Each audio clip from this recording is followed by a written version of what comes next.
Hello everyone, welcome to my channel. আজকে আমি খুবই চটজলদি একটি রেসিপি আপনার সাথে শেয়ার করব। এই রেসিপিটির নাম হলো পনির পোস্ত। প্রথমে মিক্সিতে কাজু, পোস্ত, কাঁচা লঙ্কা, কিশমিশ আর সামান্য জল দিয়ে এটাকে এখন পেস্ট করে নিয়েছি। তারপরে কড়াইয়ে অল্প তেল দিয়েছি। তেলটা অল্প গরম হয়ে গেলে তাতে চৌকো করে কেটে রাখা পনিরগুলো দিয়ে দিচ্ছি।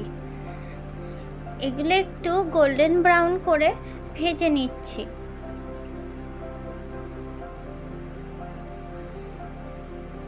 তো এইভাবে 2-3 মিনিট নেড়ে পনিরগুলো ভেজে নিচ্ছি। আমার চ্যানেলে নতুন হয়ে থাকলে প্লিজ চ্যানেলটি সাবস্ক্রাইব করে পাশে থাকা বেল আইকনটি প্রেস করে দেবেন, যাতে সমস্ত ভিডিওর নোটিফিকেশন সবার আগে পেয়ে যেতে পারেন। তো তারপরে ওই পনিরগুলো গোল্ডেন ব্রাউন করে ভেজে এখন একটি পাত্রে ঠান্ডা জল দিয়ে তাতে অল্প লবণ দিয়ে এই পনিরগুলো তাতে দিয়ে দিচ্ছি, যাতে পনিরগুলো নরম থাকে। তো সব পনির আমি ঝোলেতে দিয়ে দিলাম।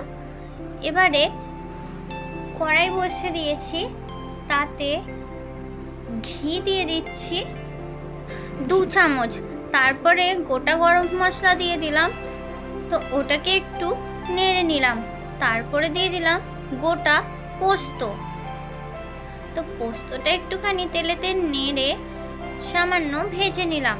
তারপরে আগে থেকে পেস্ট করে রাখা কাঁচা লঙ্কা, কাজু, পোস্ত, কিশমিশ বাটাটা দিয়ে দিলাম।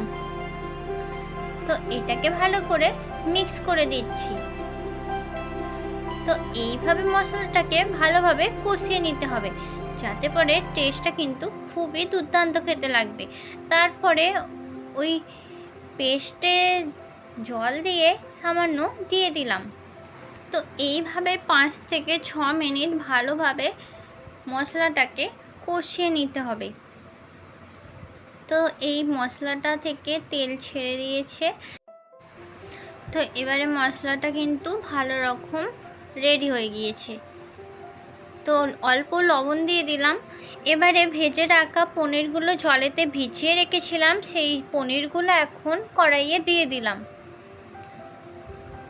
তো এইভাবে 2-3 মিনিট ভালো করে এটাকে কষিয়ে নিতে হবে। তো ওপর থেকে আমি সামান্য চিনি দিয়ে দিলাম। তো এইভাবে 2-3 মিনিট নেড়ে নামিয়ে সার্ভ করব। তো আপনারা কিন্তু এই চটজলদি রেসিপিটি বাড়িতে বানিয়ে নিতেই পারেন। এটা কিন্তু খুবই দুর্দান্ত একটি দারুণ স্বাদের রেসিপি, রুটিতে কিন্তু জমে যায়। এছাড়াও আপনারা ভাতের সাথেও এইভাবে এত টেস্টি পনির পোস্ত রেসিপিটি বানিয়ে নিতেই পারেন। খুবই টেস্টি খেতে। আপনাদের এই চটজলদি রেসিপিটি ভালো লাগলে অবশ্যই লাইক, কমেন্ট, শেয়ার, সাবস্ক্রাইব করে দেবেন। দেখা হচ্ছে নেক্সট কোনো ইজি রেসিপির ভিডিওর সাথে। আজকের মতো টাটা, থ্যাংক ইউ।